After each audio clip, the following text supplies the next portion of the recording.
عليكم ورحمة الله وبركاته. أهلا وسهلا فيكم في حلقة جديدة، فطور جديد وبلد جديد مع لمة رمضان مع نسرين فاميلي. إذا اليوم رايحين نروحوا أيضا، رانا مازلنا مع البلدان الخليجية، رايحين نروحوا البلد فريد من نوعه أيضا، وصفة أيضا فريدة من نوعها. رانا رايحين نروحوا إلى الكويت. نعم الكويت أيضا. كما دائما نقول لكم ونخبركم في كل حلقه انه كي نبحث ونقلب على وصفه نحاول اني نديرها لكم، ولا من الفطور تاعهم يكون هو في رمضان، راني نحاول اني ندير لكم من كل بلد فطور ولو وصفه واحده هكا باش يكون الفيديو خفيف عليكم وباش تستفادوا منه اكثر واكثر ونقدر نشرح لكم اكثر واكثر. وكل ما نبحث نلقى تنوع. على هذه اللي نقول لكم شوفوا، على هذه اللي حبيت اني نبارطاجي معكم هذه السلسله، ولا اني نقدم هذه السلسله معكم باش نتعرفوا على تنوع الثقافات في البلدان العربيه المسلمه في رمضان. اذا اليوم بلا ما نطول عليكم رايحين نحضروا مع بعضنا وصفتنا لنهار اليوم او فطورنا لنهار اليوم. راح يكون مشغول بالدجاج، مشغول كويتي. كما نعرفوا ايضا كامل باللي دول الخليج اطباقها تقريبا كلها تكون تقدم بالارز. واللي دائما كما قلت لكم الحاجات اللي نلاحظوها انه في دول الخليج دائما اطباقهم تحضر بالارز، ارز بسمتي، الارز الطويل. بلا ما نطول عليكم، ممكن انه رانا رايحين ندو اتصال اليوم ايضا.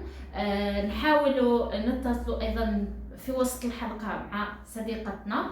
لهذا اخترت لكم هذه الوصفه بسيطه سهله وما راح نطول عليكم. يلا نشوفوا المقادير. اذا راح نحتاج الى دجاج نحولوا الجلد تاعو منزوع الجلد، بصله مقطعه هكذا بهذا الشكل. راح نحتاج ايضا الى بطاطا يعني تكون مقطعه هكا بحجم كبير، والى راس تاع ثوم. ايضا راح نحتاج الى ثوم نكونوا رحيناها ولا ربيناها، وممكن انكم تزيدوا تستعملوا ايضا الزنجبيل. انا ما نحبش الذوق تاع الزنجبيل في الاكل يعني للصراحه. بالنسبه للتوابل، توابل مشكله، فلفل اسود، كركم، كاري، بقدونس، فلفل عكري، فلفل احمر. وهنايا توابل الدجاج، وحملت ثاني راس الحانوت ولا توابل مشكله. ايضا راح نحتاج الى ورق الغار والهيل طبعا كالعاده، والملح اللي هو اساس الطبخ تاعنا. وما ننسوش اكيد الزيت او الدهن نتاعنا للطبخ. ما نطولوش، شفنا المقادير ونروحوا لطريقه التحضير.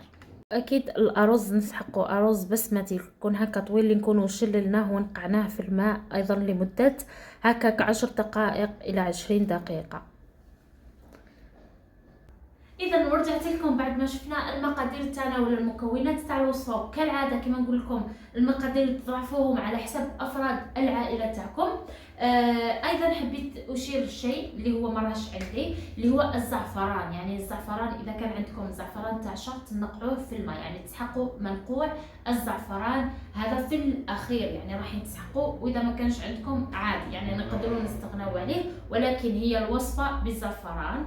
وايضا فيكم انكم تستعملوا دبس الرمان، انا يا مرش متوفر عندي، وايضا ما نحبوش يعني ما بريفيريش في الطبخ تاعي. اذا قبل ما نبداو التحضير انا واش راح ندير البنات، راح نجيب هكا اناء صغير وراح نخلط كل هذه التوابل هكا باش تجيني سهله. يعني نديرو الكاري، الكركم، فلفل اسود، توابل الدجاج مع التوابل السبع، فلفل احمر او العكري حلو ولا حار ايضا هذا اختياري، واكيد كزبر ملح.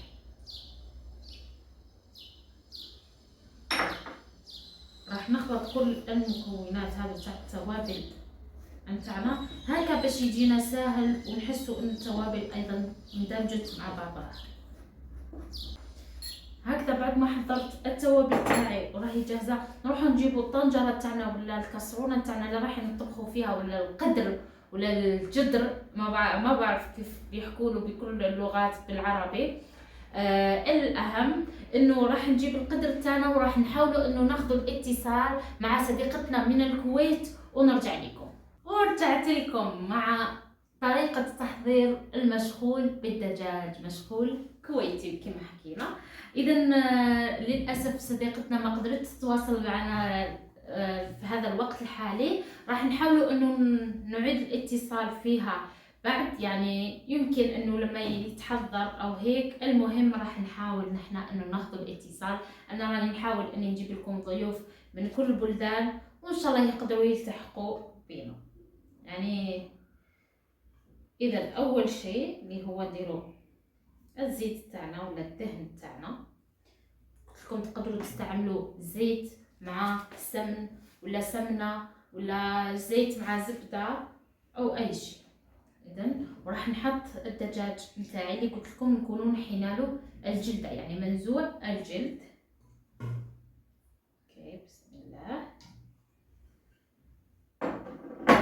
وراح نضيف البصل ايضا.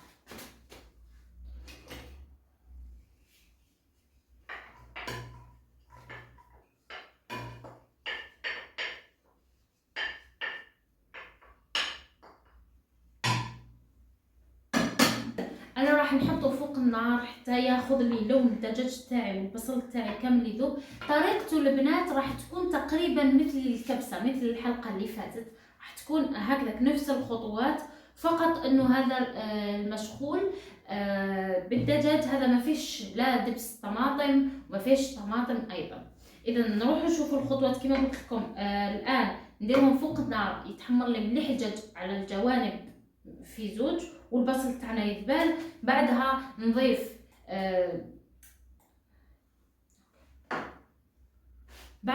الثوم اللي كنت رحيتها او ربيتها هكايا.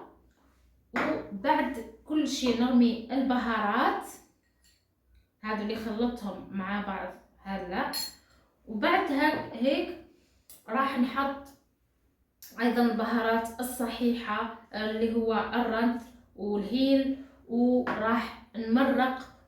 بعد ما نمرقوا نحطوا البطاطا تاعنا وراس تاع الثوم. هذه اساسيه انه يكون راس تاع ثوم هكذا. واكيد ما ننساوش الملح تاعنا اللي نملحو مور ما نمرقوا. كي نديروا الماء يعني نحطوا الماء في القدر تاعنا، نديروا الملح نتاعنا ونخلوه يطبخ حتى يطبخ لنا الدجاج. ومن بعد نجيو للخطوه نتاع القرص. يلا ما نطولوش، يلا نروحوا للفرن. اذا بنات بعد ما قلينا الدجاج مع البصل نروح نديروا الثوم مع الزنجبيل اذا حبيتوا، يعني هذا اختيار الزنجبيل. وراح نضيف ورق الغار، واكيد راح نضيف الهيل اللي كنت فكيتهم قبل. وما ننسوش التوابل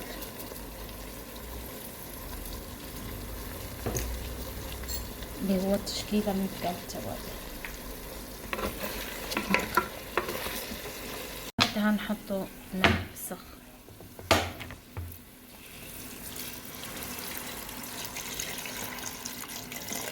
بعدها نحطو الماء السخنه.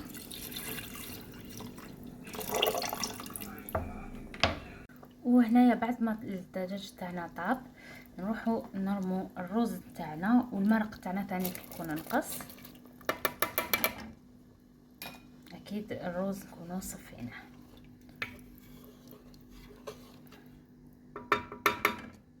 ونغلقوا عليه ونخلوه يطبخ حتى يوجد لنا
وعدت لكم مع طاولة الفطور بعد ما جهزتها، والطبق تاعنا طبق المشغول الكويتي، وجد اليوم افطار راح يكون كويتي. نتمنى ان الوصفة تكون نالت اعجابكم، نتمنى انكم تجربوها لانه راه الشكل والرائحة راهي شهية بزاف، يعني ما رانيش قادرة نصبر حتى يأذن للفطور. وش حبيت ثانيك ايضا للاشارة انه الاتصالات راهي يصرى فيهم مشكلة، انه لما ندير الاتصال على باليش وعلى ما راش يخرج الصوت في التصوير. لهذا راح نحط لكم المكالمه نتاعي انا والضيفه تاعنا من الكويت اللي هي دكتوره روان، هي يوتيوبرز وايضا طبيبه كويتيه متزوجه مع ياباني. لهذا راح نخلي لكم المقطع بعد هكذا، وبعد نشوفوا الطاوله مع بعضنا. وهذا مكان نقول لكم برك تهلاو لي في رواحتكم، صحه فطوركم وصحه رمضانكم. نتلاقاو في الحلقه الجايه ان شاء الله.